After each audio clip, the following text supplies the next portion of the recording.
एका शेतकऱ्याला वाघाची नक्कल करणं चांगलंच महागात पडल्याचं आपण या व्हिडिओमध्ये पाहणार आहोत.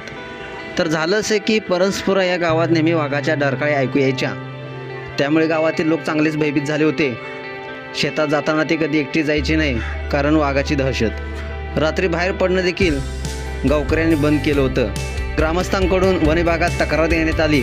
मग काय, वन विभागाचे कर्मचारी देखील वाघाचा शोध घेऊ लागले, पण वाघ काही सापडतच नव्हता. दररोज डरकाळ्या तर मात्र ऐकू यायच्या, पण वाघ मात्र सापडत नाही. हे पाहून वन विभागातील कर्मचारी देखील वैतागून गेले होते. त्या ग्रामस्थांनी एका महिन्यापूर्वी गावात वाघ पाहिला होता, इतकंच लोकांच्या मनात घर करून गेलं होतं.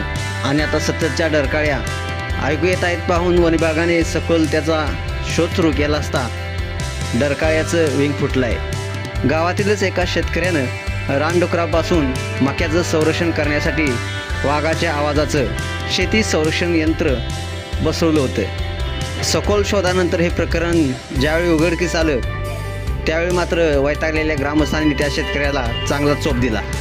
कारण गावच्या लोकांना त्याने यंत्राबाबत काहीही सांगितलं नव्हतं. त्यांच्यापासून हा सर्व प्रकार लपवून ठेवला होता. तर मित्रांनो, वन्य प्राण्यापासून आपल्या पिकांच्या संरक्षणासाठी जर तुम्हाला असं यंत्र बसवायचं असेल तर पहिल्यांदा ग्रामस्थांना विश्वासात घेऊन त्यांना अगोदर सूचित करावं, नाहीतर असा प्रकार आपल्याबाबत देखील होऊ शकतो. मित्रांनो, तुम्हाला हा व्हिडिओ कसा वाटला नक्कीच कमेंट्स करा आणि या एस एस स्पोर्ट्स चॅनेलला सबस्क्राईब देखील करा. धन्यवाद.